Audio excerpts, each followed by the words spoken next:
Oh, you know, K9, sometimes I think I'm wasted just rushing around the universe saving planets from destruction. With a talent like mine, I might have been a great slow bowler. Hello and welcome back to the Doctor Who Marathon. I'm your host McEdam, and today we're going to be talking about The Horns of Nimon, written by Anthony Head, who you might remember as previously being the script editor of the series, and is directed by Kenny McEdam. It is also the last story in season 17. It wasn't supposed to be, there was supposed to be another story afterwards. However, due to a BBC strike, the last story of the production was never finished, although we got to see it, and we will be tackling it in the next episode in the marathon. But because this was the last story seen on television of season 17, it ends a huge era of the show. It ends using it's the last story to use the original theme. It is the last story to use the diamond logo, as we call it. It's the last story to have Graham Williams as producer, although, like I said, he did produce the next story that was unfinished. And yeah, it is just a final story. It's also the last story to have K9 voiced by this particular guy. Again, I can't remember his name. I do apologise. But, however, that's just the facts. The Horns of Nimon. Now, a lot of fans I've heard really don't like this story, consider it just a really pants story. Is it justified? What do I think? I can see where people are coming from. I don't think it's particularly amazing, but I do think there are some things to like that I don't think a lot of people bring up. So let's get into the story. The Doctor and Romana get stuck in space at the start of all, and what I really like about this story is that it feels like Romana's adventure. The Doctor, despite it being in it a lot, in his show, he actually takes a step back in terms of the plot for a change. He seems to be the Romana's companion, as Romana gets a lot to do in this story, and the Doctor, which sadly means that the Doctor gets pushed to the sideline in some scenes. For example, after fixing the TARDIS, after the TARDIS crash lands onto a ship, the Doctor and Romana go investigate.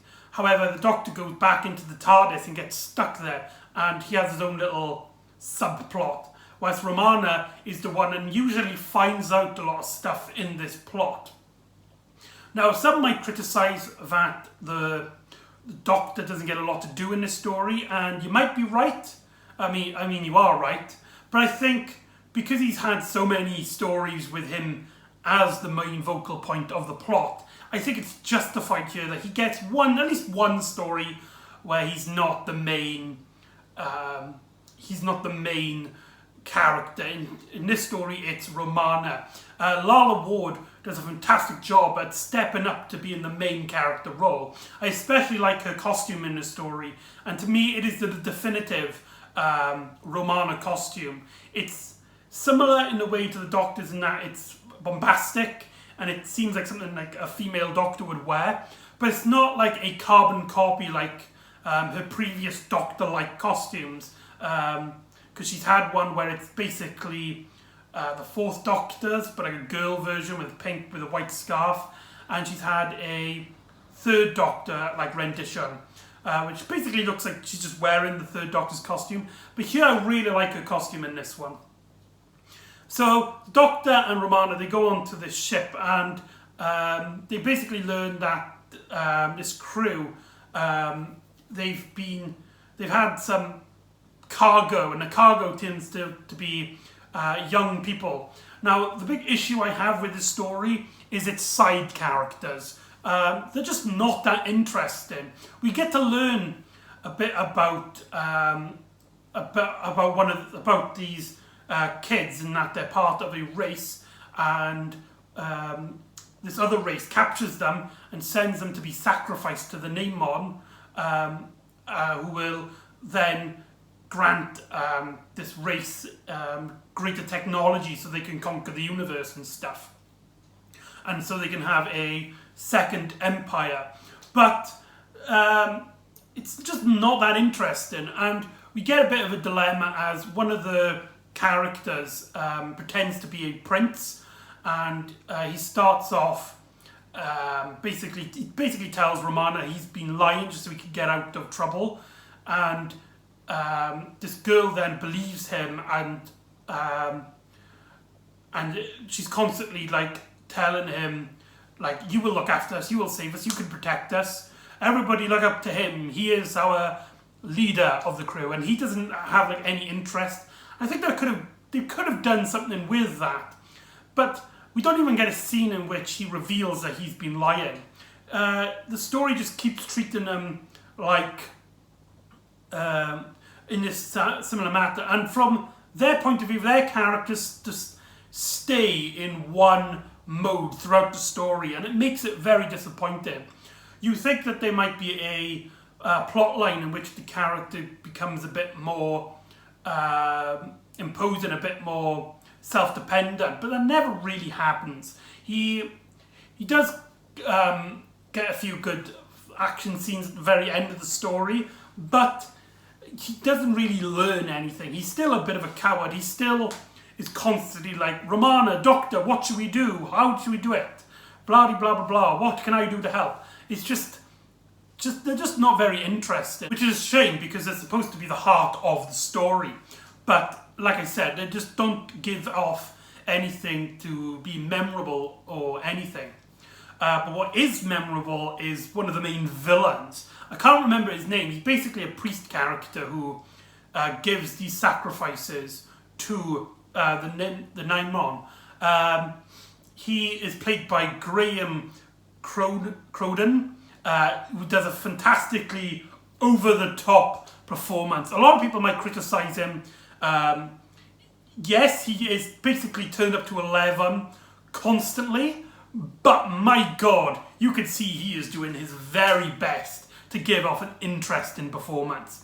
Maybe his character doesn't have anything really interesting to do, though I do like how, in these cases, the villain, this kind of villain, the priest, religious character, gets fooled that these godlike creatures. But in this case, he's not actually fooled. He knows that the Nimons would betray them as soon as they can, but he's doing his best to try and be on top of the food chain. But basically, he's like Marvin Chan from the Daleks' Master Plan. But yeah, just a little bit more simplified, and we know he's the villain from the beginning, and Cruden does a fantastic job at bringing out his most wacky performance. Sorry, I don't know what that was all about. So like I said, the Doctor gets stuck in the TARDIS, and Romana basically gets captured by the leader of the ship to try and head back to their planet. And Romana kind of works her way around it. She gets a lot of great moments in the scenes, and I really love her interactions with some of the characters in this story. She really feels like this could have easily been a pilot to a Romana spin-off, which we will be tackling into in some way, shape or form. Stay tuned for that. But like I said, she doesn't have a lot of great characters to work with, whereas the Doctor is obsolete. The Doctor, in this case, is trapped in the TARDIS as a gravity pool seems to get the TARDIS stuck. And whilst there, a planet-sized meteorite comes chasing after them, ready to destroy the TARDIS. And that is actually one of our cliffhangers. However, it's not a very great cliffhanger. The main problem is just how cheesy and silly the writing takes it. I mean, the cliffhanger literally ends with the Doctor hiding K9's face. And it's just not... You don't feel urgent. You don't feel like you need to quickly jump on to the next episode.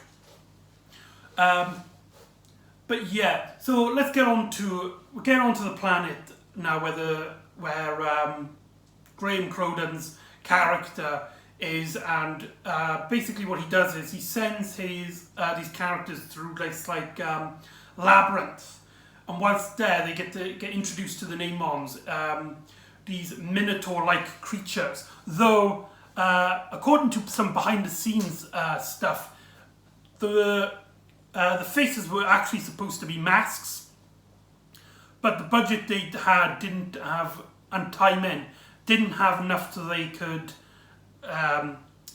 do it properly. So in the story, it kind of appears that they are their faces.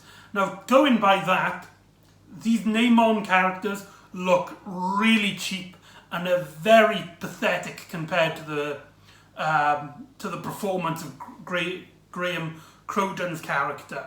And just everything about the Nimons in this story just don't work. They're supposed to be this highly advanced civilization that feeds off lesser civilizations and basically outsmarts them to use their energies for themselves, and slowly they will conquer their races.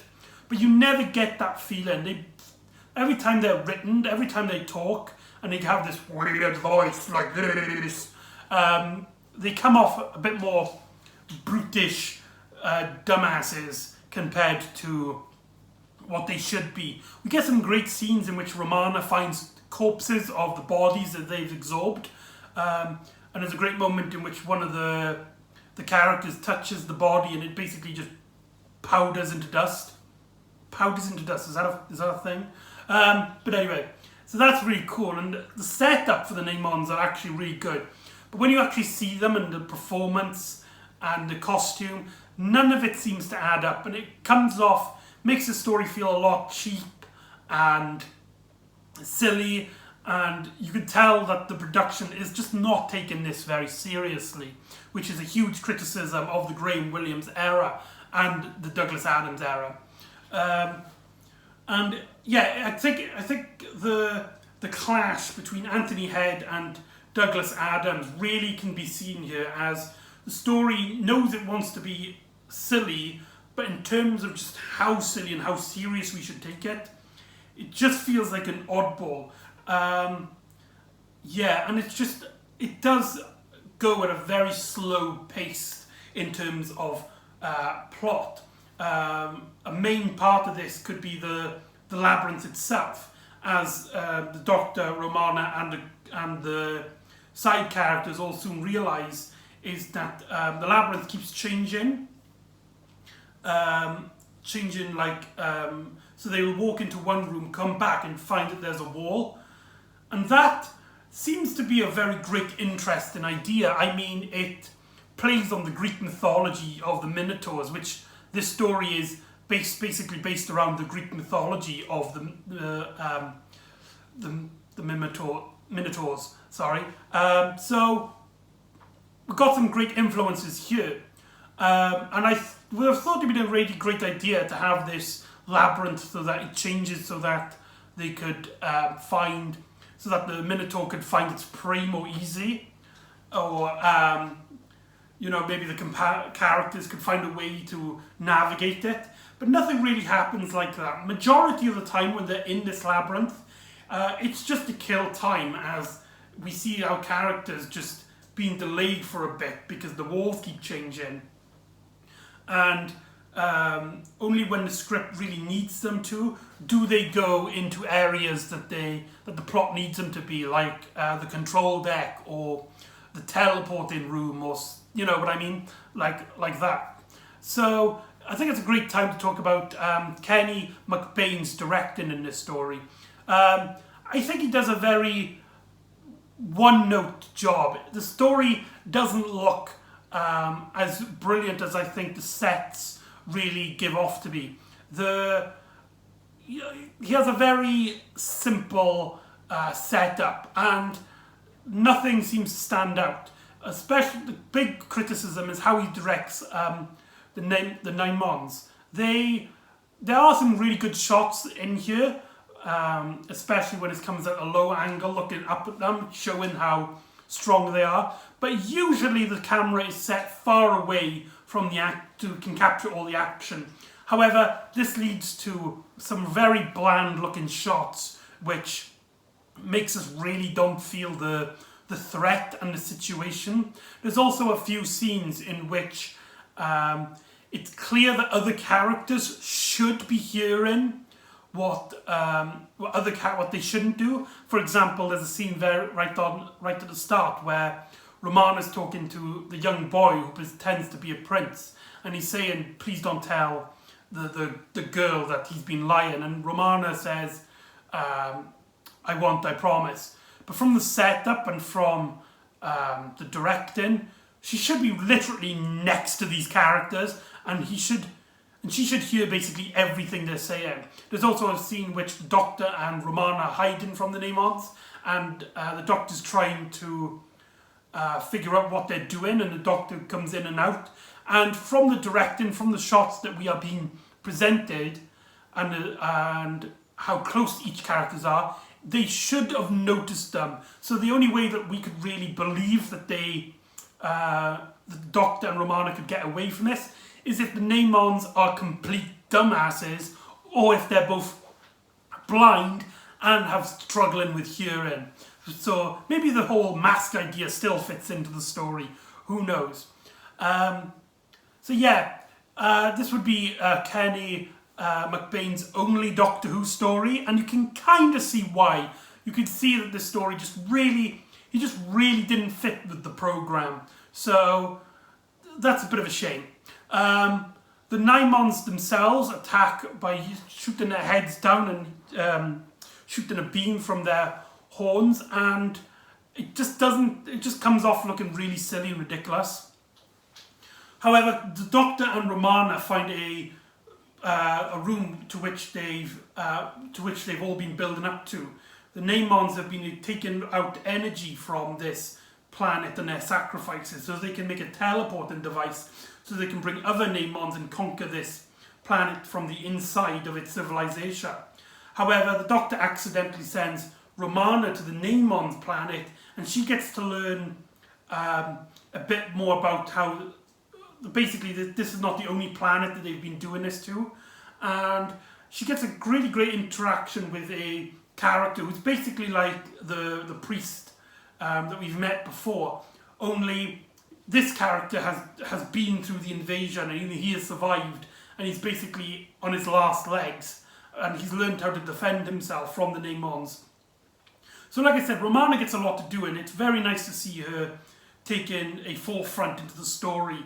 And the Doctor actually gets interesting stuff at this point as well, as he's trying to figure out how to get Romana back while he's being held up with the Nimons, and teaching these kids to basically defend themselves.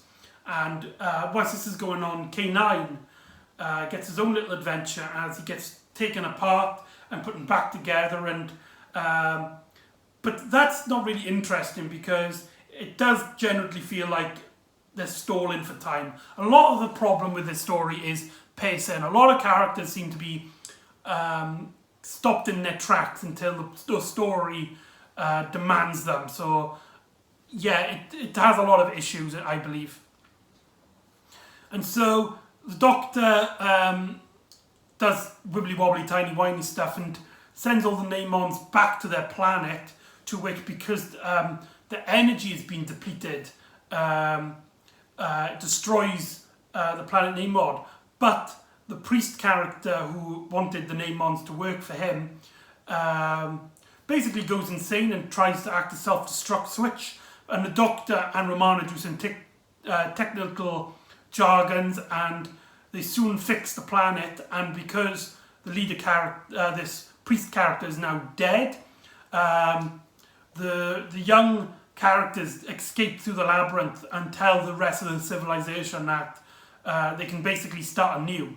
And the story ends with the Doctor and Romana basically seeing him off, and the Doctor mentioning that he's glad he reminded them to paint the ship white because he's had trouble with it before.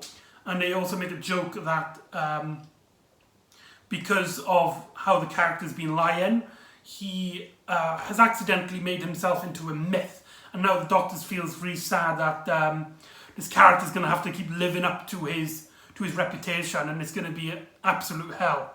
So that's the Horns of Nimon. Overall, I think it's a pretty weak story, and it's not particularly one of my favourites. There are a lot of issues, especially when it comes to the writing and the plot, and the side characters that should be the heart of the story are just not interesting. But it's nice to see Romana get a very big part in the plot and the story, and it's basically her story. This could have easily been Romana Who instead of Doctor Who, but the Doctor doesn't get foreshadowed. He still has a very great prominent appearance in this story, and the main villain by Graham Crowden is just fantastic to watch. He might not be great, but he is very fun to watch, and you can almost laugh at how ridiculous he plays this over the top. It's really quite enjoyable. But like I said, the Nimons themselves, the main villain, they're just really dull and uninspired, and I'm kind of glad that we didn't get to see much of those in the future. I think they could have been wasted. They wasted in this story, or maybe the story was wasted on them. Who knows? So there you go, that's the Horns of Nimon. So join me next time where we will watch a unproduced story, well, half-produced story I should say, and we finally finish the real ending to season 17. So join me next time for Shudder!